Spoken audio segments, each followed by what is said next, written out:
Hello, everyone. Welcome to another episode of The Awakening, the official Awoken Army podcast. I'm your host, I'm a Foxfire, and joining me today is the amazing PsychoToast. How you doing, my friend?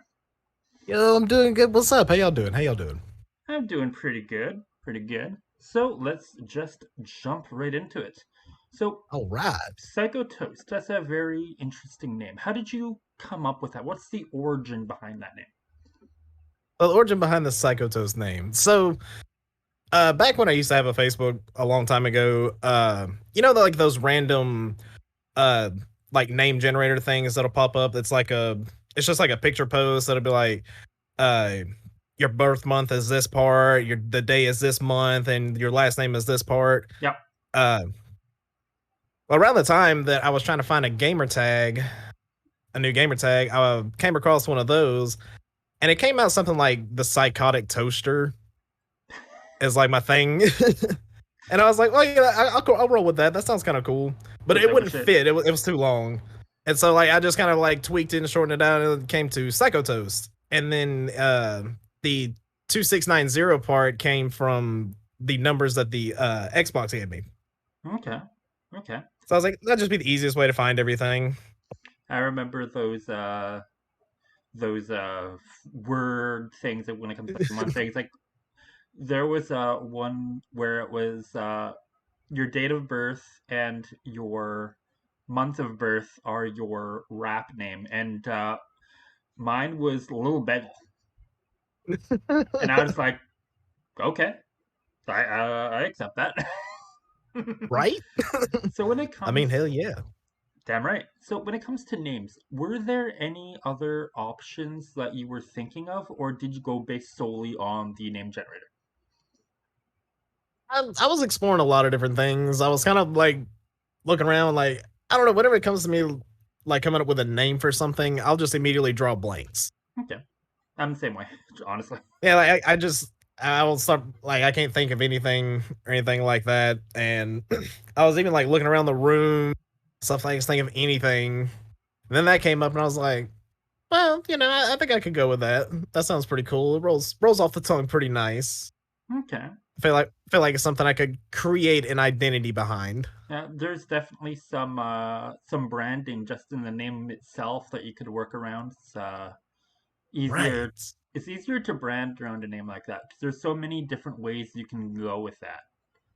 So Exactly. that's the one of the most important things about having like a specific name is can you brand around it? If it's just something random, it's going to be hard to have some sort of what's the word I'm looking for? Some sort of brand awareness. Like for example, if Yeah. you look at McDonald's, their logo, boom, you instantly know what it is. If you look at BMW, you know what that is. If you look at just your logo, you're like, oh, okay, that's Ecotest. Exactly.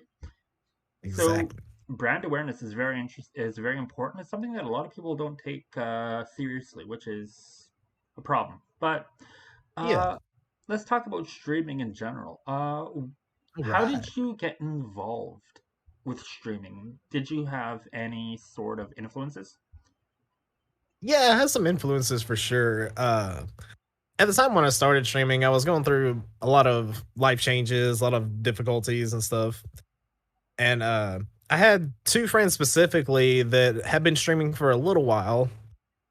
And they were like telling me about it and stuff like that. I started watching them and I started kind of getting into it, and they kind of finessed me a little bit to get into it. And I started from there, and like ever since day one, after that very first stream, but I was like, okay, I could get into this. I like this. Okay, And then I just like went nuts with it from there. okay.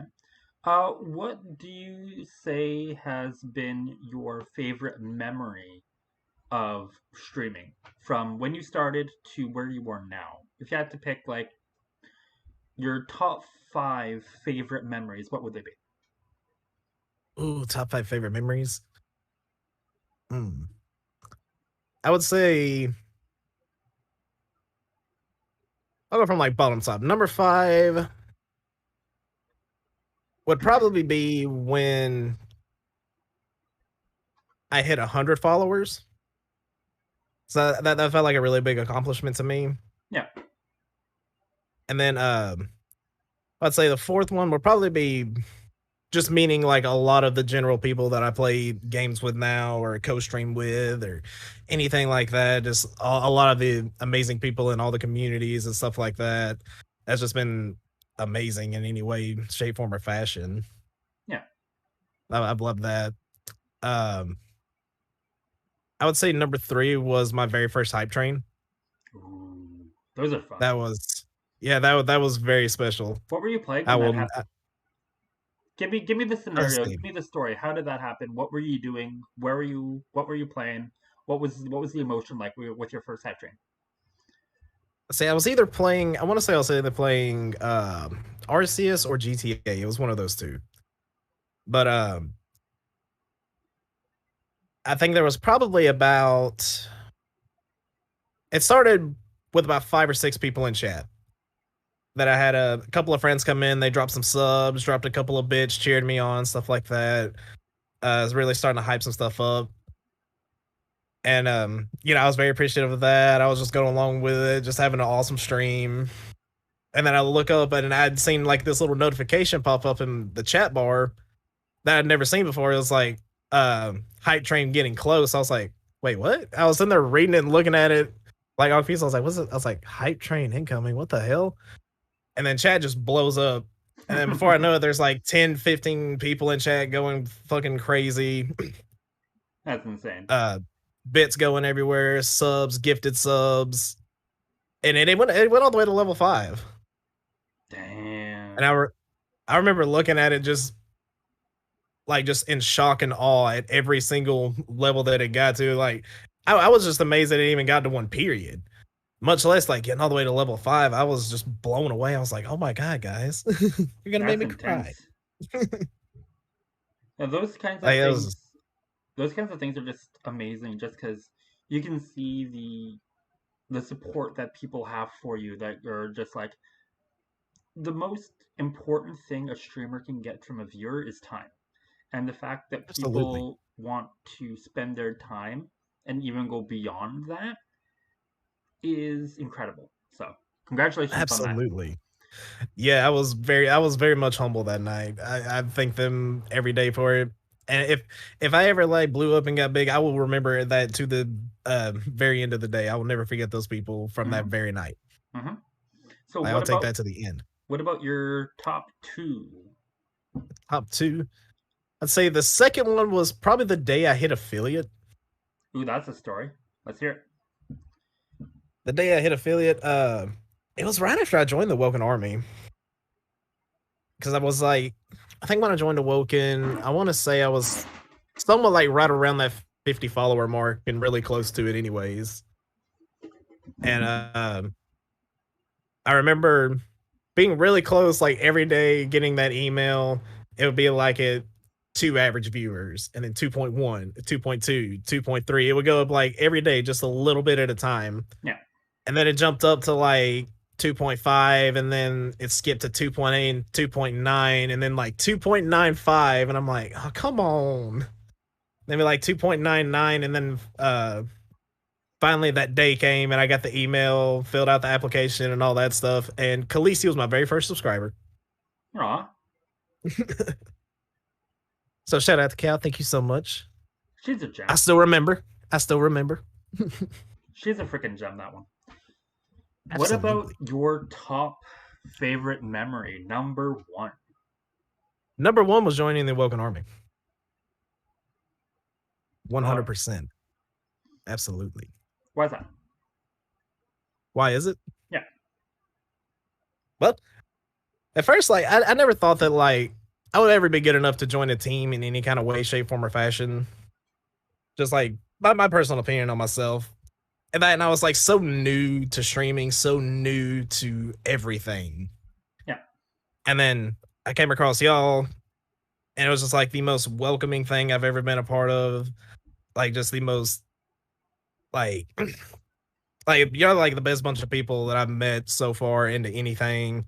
Welcome me right in. Hmm. Even though, like, compared to everybody else, I felt like I was not anywhere close to being like on the level that everybody else on the team was. and still I was treated just as well as everybody else was. And that just like meant the world to me. It wasn't like, like other teams stuff where you had like rankings and stuff like that. It Hmm. was all just like one big welcoming, one big family. And that I really like that. Yeah, I can tell you from experience. Like I've known Cal for a little over 2.5 or 2.25 years. I know that girl quite well, and she always told me that if she had a team, she would want it to be more of a family than anything. So the fact that you see that means that we're doing our job. So, Oh, absolutely. Absolutely. and speaking of jobs, because some people would say this is a job, people coming into this field, Mhm. people coming bright-eyed, bushy-tailed, they think that they know exactly what they're doing. There's a lot of pitfalls. There's a lot of things that you can do that can be detrimental. What advice would you have for new streamers? Things to do, things to avoid. What would you tell Ooh, that's a good one. Let's say since like I've kind of like crossed past that new point and into I guess like somewhat intermediate. For me, I would tell people obviously do not look at numbers or anything like that. The people will come eventually. them? If you build it, Like they the more will you come. absolutely. Or was that You from? That know, was a movie, right? That's Field I with think Dreams, so. I think. Anyway, I continue. think you're right. Yeah. Yeah, definitely don't focus on any kind of numbers whatsoever because it will get to you. Yeah. Like me personally, in the last interview with Ducky, he mentioned cutting off, all kind of view counts, anything like that, sub counts. And I took that advice. I did. I listened to it, took it, made the world of difference for me as a streamer personally. Because from that point, I wasn't having to look, even though like I wouldn't have to look at it anyways. But like just glancing over at my screen, I don't see that big number sitting right there. Those big numbers sitting at the bottom or anything like that. Yeah. If I glance over, I just see my chat and my game. That's it. Hmm. And then at that point, like I've noticed, like it's able for me to flow a lot more naturally. I'm not, I'm not getting tensed up if like I see that there's 15, 20 people in there watching. I'm like, oh god, there's a lot of people. I gotta More like, organic. because then like if there's one person or 1,000 people in there, either way, if I don't see it, I'm still being me, and Yeah.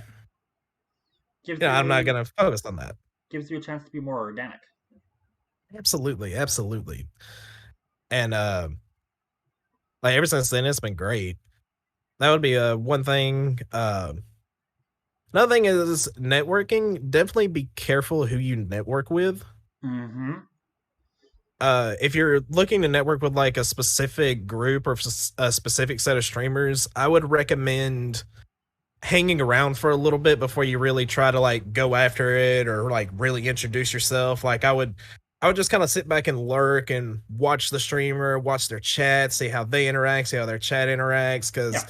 if it's super toxic, then you would get involved in that, and then you're gonna bring toxicity over to you You don't want to be and associated everything with like that. that. Yeah, absolutely. Like definitely be careful with who you network with.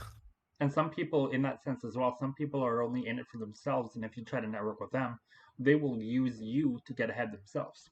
And that's the thing that's happened Absolutely. to me back in the day, back when I started. Another thing that I would throw in there is avoid follow for follow. It does not work. Yes. No, do not do follow for follow. Because I guarantee, like, even though, like, yeah, you might get like some numbers pretty quick, like, they're not gonna sit there and watch you, and eventually they're gonna unfollow you once they get their follow. Yeah. Yep. It's just not good. It's empty numbers, which is exactly what you don't want to have. Like, sure, you can go from 0 to 100 followers, like in a couple minutes if you do that. But how many Yeah, of those are actually going to stick around? Very absolutely. minuscule, if any. So, Quality over quantity. mm-hmm, mm-hmm. Because like what would you think if you seen if you like you're looking for a new streamer to watch or whatever, and you come across this one person, they got 4,000 followers, but they got two people watching them every time they go live. I know exactly how they got there then. Exactly. Yep. But But then like you see another person, they may have let's say like even like 70, 80 followers, they might have 10 people watching them. Yeah, that means that just shows me that they're doing the good thing. They're doing it organically. They're letting people find them. Absolutely. And Yeah, I would speaking, much rather watch that streamer though, mhm, too. I'd be like, it, they look like they're doing something right. I need to go check that out. it shows that they have the quality that's keeping people around. Yes. And speaking of quality, or in this case, qualities, what has streaming shown you about yourself? Like, what have you learned from this journey so far? Oh wow, I've learned a lot from this journey. Uh, yeah, I've learned that for one, that I actually have a good personality that a lot of people really enjoy and like. That's something I never thought that I had before. And I never thought that I was like a camera person. I always wanted to be involved in something like this. But Yeah. I never had like the self-confidence or anything like that. But streaming was different. It was different from like trying to be a YouTuber or trying to be like an editor, something like that. There's something totally different about it. Like I just click go live, do my thing, and whatever happens, happens. And that's kind of the fun thing about it for me. Hmm. Because you never know what could happen. But I've learned a lot about myself from it too. Like I've gained a lot more self confidence for sure. A lot more talkative than I ever used to be. Like used to I'd be super quiet. Like even in real life, like customer service and stuff like that, I wouldn't want to talk to anybody. I wouldn't want to answer the phone. But streaming and talking to the chat, anything like that, even though there's nobody here virtually, but I'm still talking to somebody and keep it going, keep it going, keep it going. Hmm. Even now in real life, I don't struggle near as much with like having to talk to a customer, answer the phone, or just talk even like to random people or even stuff that I need. Hmm. Would you say that the qualities that you've learned from streaming are kind of bleeding into your real life in terms of confidence and whatnot? I would say so. Because sometimes I gotta watch myself. Like sometimes I'll still be in streamer mode like the next day and not even thinking about it. Oh, I know I'm like, that oh feeling. wait. I'm not streaming right now. What am I doing? I'm like, wait a minute, hold up. I gotta swap back over. Like, for example, I had a friend of mine that I used to work with who was a streamer, and our boss asked her a question, and instead of saying "that's good," she said "poggers" to her boss, and I just looked at her. I was just like, "Huh? Did I hear that right?" Right. And she was so embarrassed. It was hilarious, but it's good to see that doing something like this can have an impact both online and offline. Oh, It's good to see. absolutely. Speaking of things that can have a impact online and offline, how do you personally deal with burnout? And what are some healthy ways that you've found to get through it? It's healthy ways I felt with dealing with burnout. It definitely I was very well known and still very well known for going live just about virtually every day. And sometimes that can get very tiring, especially like, if I've had a long day or something like that. Um, Mhm. so it's definitely okay to take a break. It is okay to take a break. Because those people, the people that'll watch you, if they are true and loyal people, they're still gonna come back, whether you've been gone for a day, a week, or a month. They will be there. Mhm. So, and everybody is going to completely understand, if you need to take a break or anything like that. And it is very much healthy and okay to still game and play off stream. I Yeah, found that to be very therapeutic. it is. Um, One thing that I I would think throw that in there is know the signs. Like, know your own personal signs of when you're getting burnt out. For yes, example, one of mine is I just get bored with every game I play. And then I'm just like, okay, I'm gonna stop gaming. I'm gonna stop streaming for about a week, week and a half, maybe 2 weeks. Gonna do something else, gonna work on some other things, and I'll be better when I get back. It's a lot of people either ignore or don't know the signs that they're starting to get burnout. And yes, when you figure out what your own personal signs are, because everyone's is different, when you learn what those are, burnout gets easier to deal with. yes, yes, it does. Well, how else? How many times have you personally dealt with burnout? Um, at least once or twice in the recent times. Um, like recently, I wouldn't say like the reason like I haven't been going live as much like the past like few weeks has been dealt with burnout and more of like personal life issues. Hmm. But in terms of dealing with that, I didn't want to be in a certain state and then go live and maybe I won't don't want to talk or I'm not going to be entertaining or something like that. So in terms of that, like a healthy thing that I've been doing to deal with that and also help deal with burnout is just hanging out like in Discord calls with like a lot of your friends and stuff. That helps Hmm. out a lot. Another Just talking, venting, just doing whatever you need to do. another thing that works quite well is keep a diversity of the games that you stream, the games that you play. Because if you play the same Yes. thing over and over and over again, it's gonna get boring after a while. Trust me. Yes. I played Dead by Daylight for a year straight, and I haven't touched it in almost a year and a half. Right? Period. But Yeah, you speak don't want to play games so hard to where like you're disgusted by it. except Destiny, I will never touch. I'll never put that down. I'm addicted to it. Uh, Bungie owns my soul. They did with Halo. They do with Destiny. Them and Game Freak, the two game series Right? that I will never put down. Destiny and Pokemon. Oh, Speaking absolutely. of game series, what was it about gaming that impacted you? What was it about gaming that kind of made you get hooked onto the hobby? And what are some game series and or genres that you always go back to? Ooh. All right. So let's see. I started gaming when I was a very, very little kid. Um, let's see. The first two systems that we had when I was growing up was a Super Nintendo and a PlayStation 1. Nope, good choices. Good choices. Absolutely. Final And the Fantasy first VII. game, Yep. yes, Still yes. too soon. If you know what I'm talking about, still too soon. It's been 20 years. Still too soon. 20 years too soon. 20 years too soon. Mm-hmm. Pour one out for Aerith. But yes. I got it right here. Pour one out for Aerith. Yep. Pour one outlet. It's water, but hey.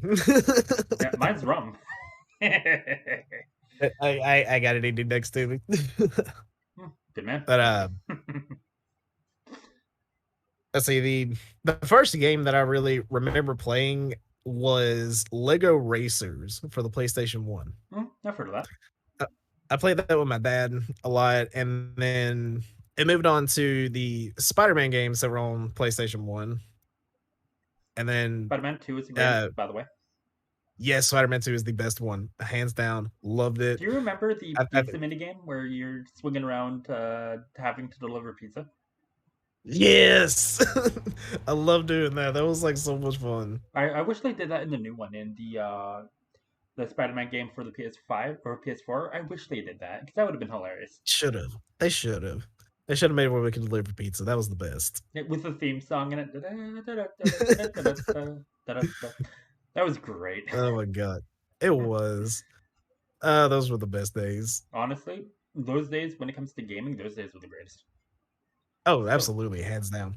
Hands down the best. like, I know you're a big Pokemon guy. I know that. Yes. So, I'm curious. Best gen, and why is it Gen 2? Ooh. I mean, it had all the best, like it had everything from Gen 1 still, which is everybody's favorite. You know, we generally talk to most people, if they name Pokemon, it's going to be something from Gen 1. Mm-hmm. But Gen 2 brought like everything that Gen 1 didn't have and more. That's when we first got breeding. Look how big that is. Exactly. And it gave us the two best Pokemon ever, or the three best Pokemon ever created, Umbreon and Espeon, and Yes. Chikorita. And I will have no Chikorita slander in this call. No, not at all. Chikorita is the greatest. Out of the three, Absolutely. which do you pick? Chikorita, Cyndaquil, or Totodile? I'll probably go Cyndaquil. I gotta admit, I picked Cyndaquil as well, my first playthrough. But when I got Chikorita, I fell in love with Chikorita because of the anime, like the cartoons. Right. Ash's Chikorita was so cute, Absolutely. so I got that. When it comes to Pokemon, what is do you have any funny shiny stories? Funny shiny stories. Probably the one that I recently just clipped, where I was playing Arceus and came across the overworld shiny Magikarp. Noise. And so I was in a Discord call with Chubbs, and yeah, we were just messing around in the game. Like I tried to like grind out a couple of shinies beforehand, just no luck. And I was like, I'm just gonna like instead of like doing that, I'm just gonna like grind the actual game and just like kind of fly around, catch some stuff, level up, stuff like that. Yeah. And I was circling around the circle over in the first world where the Magikarp and Gyarados spawn in Mhm. the lake. I just happened to be flying around that, and I just look down and I just see this little golden Magikarp just sitting there, and like I freaked the fuck out. I was like, "Oh shit! Oh my god!" I have And two like funny ones. I was flying. Do it. Going back 2004, Pokemon Crystal. Oh, here we go. Mount Silver, in the little patch of grass to the left of the Pokemon Center. I jump in Yeah. there. What do I see? A shiny Ponyta. Oh. I accidentally killed it. Oh no. Have never touched Pokemon Crystal again. Period. I put it down. Never played it again. I don't Second, blame you. I don't blame you. I am currently being hounded by shiny Apoms.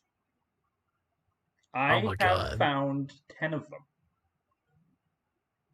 Oh damn. Everywhere I go, there is a shiny Apom. And I'm just like, you stupid two-handed tail monkeys, leave me alone. I do not want any more of you. I have too many. I am literally trading them for Starlies. I'm just like, please. I don't need any more. Right. What is, speaking of that, but what is the shiny that you currently have in Arceus that you're most proud of? Ooh, that I'm most proud of. Um, I would say either it's a tie between three. It would either be Scyther, Gengar, or Gyarados. Ooh, when did you get those guys? Let's see. Let's say I caught the Magikarp and evolved into the Gyarados.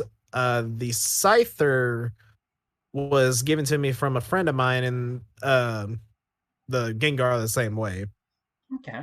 So we were all playing one night and talking about it, and everybody asked, what shinies would you want? I was like, oh yeah, these would be really cool to have. Before I knew it, they were gifting them to me. I was like, oh, thanks, guys. Nice. Mine's tied between three as well. My shiny Raichu. Oh, I found that as a shiny Pichu in oh, Obsidian nice. Fieldlands. I caught that shit. I almost cried when I got it. My I favorite would have Pokemon too. of all time, my shiny Umbreon, or my shiny Espeon, Oh, was given to me by a friend of mine. And just 2 nights ago, I shiny hunted a shiny Eevee, and I got a shiny Umbreon. nice. I was also given a shiny Gyarados, a shiny Golem, shiny Magmortar, which kind of looks weird, it's pink, and Right. a shiny Arcanine, which looks dope as Oh, shit because nice. it's all yellow. It's great. I've seen the shiny Arcanine, and it is one of the coolest shinies in the game, I should send you a or if not picture the of all the coolest. shinies I have. Some of them are actually Oh pretty yeah, you cool. should. But when it comes to going off of Pokemon, because I could talk about Pokemon for 1,000 years. I've been playing Pokemon Right. since 1998. I'm almost 30 years old. I've been playing Pokemon since I was 6 years old, for over 20 years. I could talk about Pokemon until the day I die. But Right. what other games would you say are in your top five, and why? If you had a top five list of the greatest games of all time, what would they be? Resident Evil, because it's the best, Which one? hands down. Oh. Hmm. And why is it not four? Why Because is it not 4? Let's see. four, Well, four is personally for me, go ahead.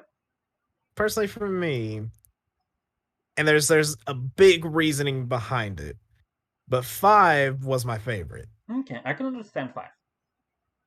5 was my favorite mainly because co-op. I can understand that. I didn't like Because like 4 because the entire game was just a protection quest.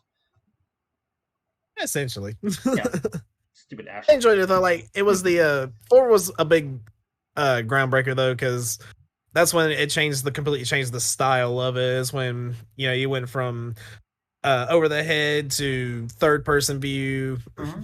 or I I mean just didn't like second person view. I just didn't like having to protect Ashley, and she died at every. You could breathe on her, she died. Oh my god, yes. So That was so annoying. why would you say 5 is the greatest besides uh, co-op? What other reasons do you got? Oh, the story was phenomenal. I love the story. I love what they did with it. I like the setting behind it. Uh, I literally have that entire game memorized from start to finish. I do have to ask, Chris, Leon, who you Oh, picking? that's a hard one. That's a hard one. You can only pick one. The other one dies. Who you picking? You get to save one of them. Chris or Leon? Who you picking? Ooh, I'm gonna have to pick Leon. A friend of mine asked me that one time, and it was like, if you had to choose between uh, Leon or Chris, who would you pick, and why is it Wesker? And I was like, that wasn't even an option. Oh no, Wesker's not an option, Wesker is always an option. right? Because it's Wesker Wesker. Wesker is the Sephiroth of Resident Evil. He's always the option. Absolutely. What would be your next pick? Next pick, like as far as Resident Evil games or just games in general? Games in general. Games in general. Ooh, let's see. What else have I been a really big fan of over the years? Um, I always like the Call of Duty games. Those are classics. Man, yeah, just the classic. In MW2. recent years they haven't been that great Which here one and is your there, but favorite? I gotta know. my favorite was Black Ops. I can accept that. Mine was Modern Warfare 2. Yeah, Modern Warfare 2 it's right there with it. It's like a 50-50 thing. Like I love Modern Warfare 2, but I had my most like game time with friends in Black Ops. I remember when it comes to Black Ops 2 created my most favorite game mode in Call of Duty history. And that is called Gun Game. Yes, I love gun game. I was one of those sons of bitches who would run around and knife people. I will never forget this. This Oh, was the in rage. I will never forget this. It was in Call of Duty Ghosts. The map was Strikeout, the baseball themed map. When Yes. I ran around knifing people, and I knifed this poor guy. I had 54 knives in total at the end of the game. 32 of them were the same guy. Oh Lord. And he had a mic. That's why I hunted him. I listened to this guy go from screaming obscenities to just screaming gibberish. I literally broke this man's brain, and I enjoyed Oh every my minute of it. god. Some of the Oh, I would things, have too. some of the things that I have heard doing that have just made me die laughing. It's freaking great. Absolutely. Well, in what was your favorite map in Black Ops? Definitely gonna be the original Nuketown. It was between that and Firing Range. I love those two maps. Which I mean, really, in Black Ops, I don't think there was like just necessarily a bad map. Like, yeah, just I cannot play this map. I refuse to play this map. I don't think there was one on there for me. I'm going to ask you a very hard question. Out of all the Call of Duty games you've ever played, what are your Hmm. top 5 maps? Ooh, that is a tough one. This is Let's say I'm this is the gonna Thunderdome. I ask the hard questions. go. Say I'm gonna go Nuketown, Firing Range, Dome from Modern Warfare 3. Um, the airplane map from Modern Warfare 2. I forget the name of it Terminal. off the top of my head. Terminal. Yes, Terminal. And for number 5, who's gonna take number 5? Um,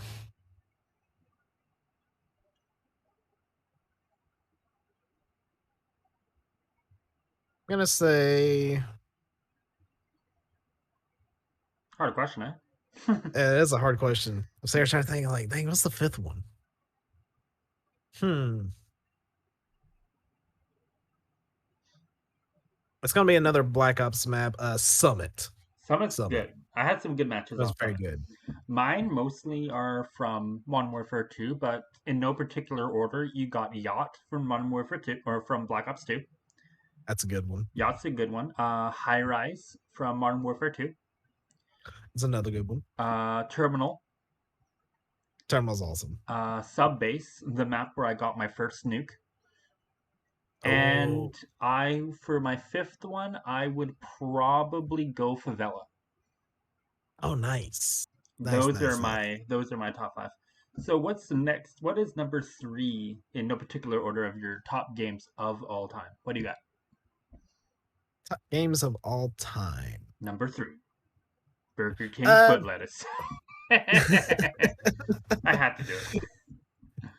let's see. I was gonna give it to Pokemon, or did we just say that for the first one? First one was Resident Evil. Second was Call of Duty. Yeah. So So, third, we're gonna go for Pokemon. So I always go back to it. Always playing it. Always a staple. mhm. Love it. Can't go wrong. What would you say is your favorite Pokemon game? Would you say it's games from Gen 2, or what are you thinking? Let's go Hmm. your top 5 gens in Pokemon. Top 5 gens in Pokemon. Let's see. I would say my favorite gen would definitely be Gen 1/Gen 2. That's what we all grew up with. That's where it started. Yeah. Um,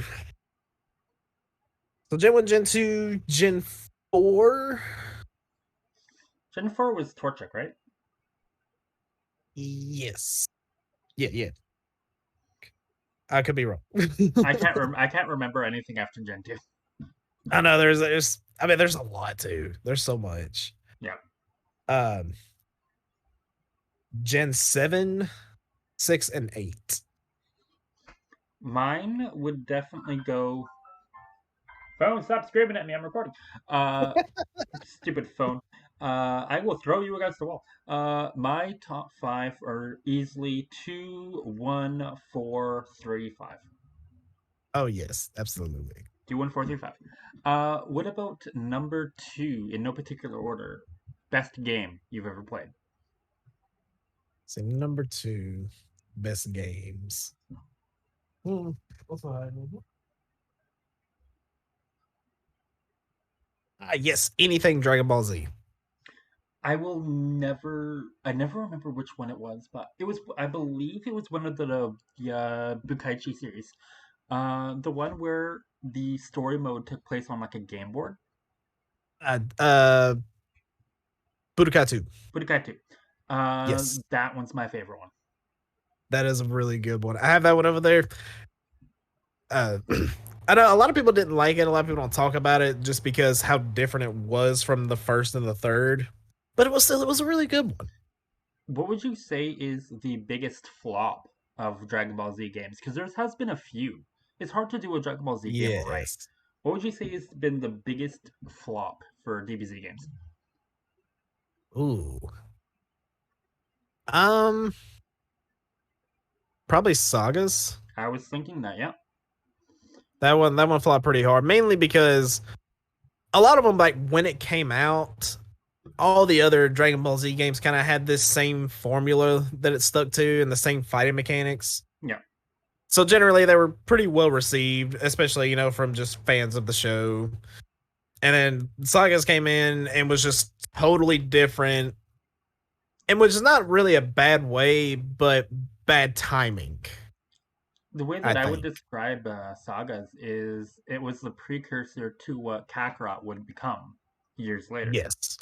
And even then, Kakarot was underwhelming, personally. I Yeah, didn't I kind of get that. I didn't much care for it. I beat it. It's just like one of those games where you beat it once and you're like, and you're gone. Yeah. It's done. Who would you say? Speaking of Dragon Ball Z, let's talk about some of the characters for a second. Out of all the characters in Dragon Ball Z, original cast, original Z fighters, who would you say has gotten the most done dirty? Who got done dirty the most? I'm saying Oh, Piccolo. yeah. I would say Piccolo or Gohan? Piccolo, Piccolo, Gohan, or Yamcha. Well, Yamcha is just Yamcha. Exactly. But the thing is, like, they could have gave him something, but he just like faded off. Like Yeah. Yamcha's more of a joke character than Krillin was, and even then, Krillin is pretty good. He had some impact on the story. What did Yamcha have? Dying in a crater? That's the most impactful thing he did. Exactly. Speaking of blowing themselves up, what the hell did Chaozu do? His biggest accomplishment was blowing himself up for no reason. I know. Literally gonna go blow Nappa up, and then Nappa's just sitting there with like no armor on. Like what? Like Chaozu could have blown himself up. Nappa could have been sitting there having a drink. I was like, was that some wind? What happened? Exactly. Like, did you feel that? Vegeta, did you Was that a feel bug? that? What would you say? Also, Dragon Ball Z Abridged, one of the greatest pieces of content ever created in the Yes. history of mankind. Yes. Uh, Absolutely. I will say to my dying breath, Dragon Ball Z Abridged Vegeta is better than actual Vegeta. Bridge of Vegeta is the best. He's better than canon Vegeta. I will have no other saying than that. It's just true. Right. He's the greatest. Oh, I love it. What would you say is I love number everything one? abridged. Number one, what do you got? Oh, number one. Hmm. Hard questions. It is. It is. Because I play a lot of different games. I have a wide variety. Hmm. I would say probably besides all the ones that I named that I have put physically the most time into, the next one would probably it'd have to go to Grand Theft Auto. Which one? Five, four, San Andreas, Vice City? All of them. All of them? All of I them. I remember back when I still streamed, I had a clip from GTA 5 where I'm flying a Right. helicopter and I landed it in on some train tracks and I was like, I'm gonna jump off over this fence. Couldn't jump over this fence. So I walked back over to my car and the second I turn around there's a train inches from my face. Oh God. I was like, turn around, train gets run over.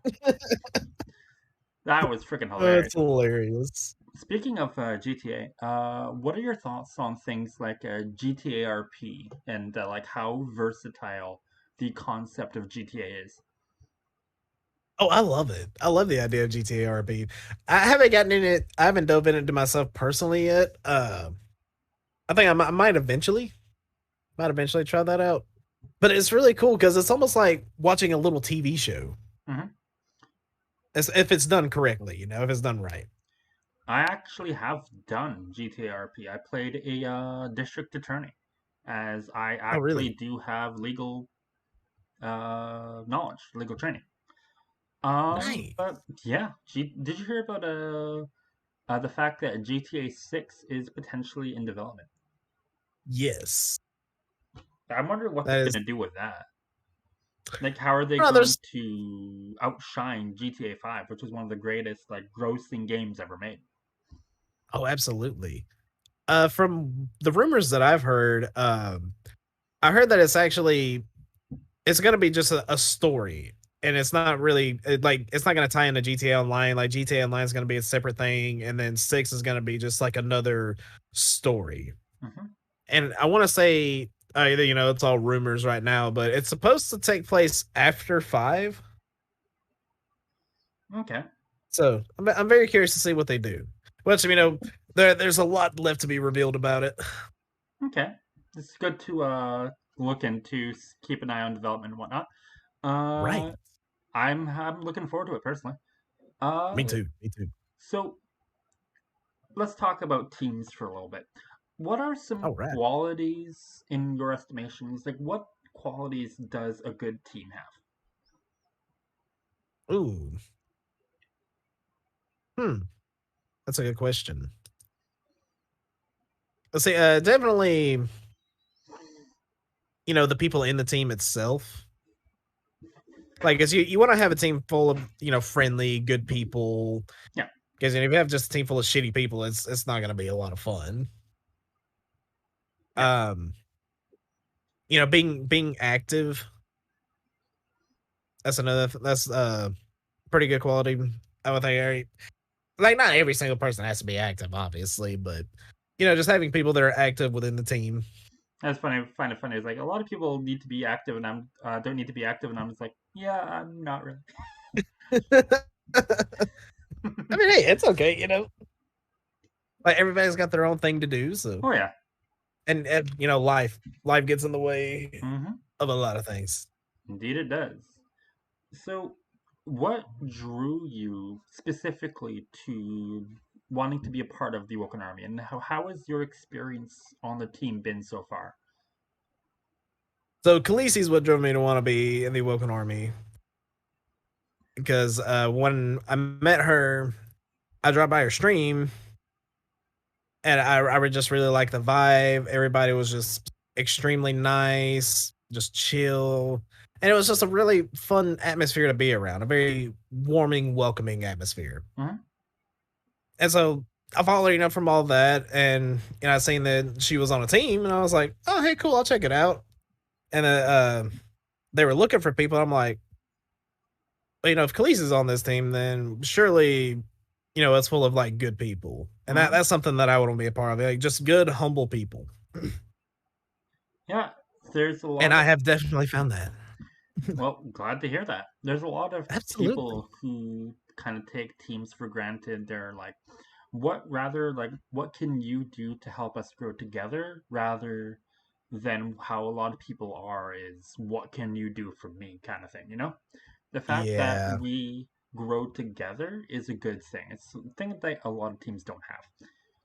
Yes. So, speaking on the team in a more general sense, how would you describe the core fundamental beliefs that the Woken Army has? And to you, what would they be?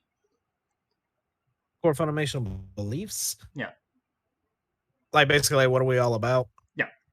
In your estimation, how would you describe it? I mean, I'd say we're just all about definitely all about family, just producing good, wholesome content, entertainment, just being the best that we can all be.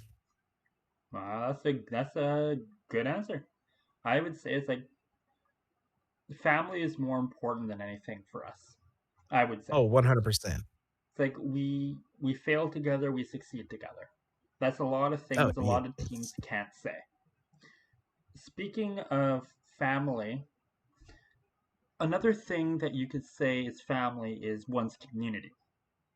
Mm, How important mm. is the concept of community itself to you personally? Oh, it's very important. The community is everything. I mean, your community is what helps build you as a streamer yourself. I mean, because without your community, what do you have? Hmm. They're the ones that allow you to be where you are and what you're doing. Absolutely. You got to treat your community well. You can't treat your community like shit. Yeah, you can't be fake. You got to be who you are. You can't really put on this persona of, "Hey, I'm really nice on stream," but like in person, piece of shit. You know, people will Mm-hmm. see through that. That's a lot of things streamers don't get. Is that viewers aren't stupid? We can see through that. Oh, 100%. 100%. So, in your opinion, what is the best way to build a community? Just being yourself. I mean, honestly, just be you, be natural. And the people will come. Hmm. That's what happened with me. I just I clicked go live. I was just being myself. If somebody came in the chat, I would talk to them, say, "Hey, what's up? How's your day going? How you been?" And eventually, like you get to know people, and sometimes those people will become just really great friends. Hmm. Absolutely. So, when it comes to what you want to do in the future, whether it be the rest of this year, next year, what are your goals for the future in terms of streaming? Ooh, really, just to keep doing what I'm doing, just keep growing. Keep building a nice little tight community that I've got going, and Okay. just see where it goes. Do you have any Having plans fun with it. for any kind of charities or any big events planned for the year? Ooh, I have been thinking about doing a subathon. Okay. Been thinking about planning something like that. Potentially, maybe even like a 12-hour stream. Ooh, Do a those are 12-hour fun. charity stream. Those are fun. I've done a few of those. They're great. Yes. So, any final thoughts? Anything else that you want to say? um, just everybody have fun with what you do. You know, have fun in life. Don't let bullshit get in the way. Be who you are. Have faith in yourself. Let's stay positive and let's have fun. Let's just chill. All right. So that brings this episode of The Awakening to an end. Thank you, Toast, for joining us on the show today. Thank y'all for having me. Absolutely. It's been a pleasure. And It with has that been. being said, I am again your host, Emerald Foxfire, and we will see you next time. Emerald out. See ya.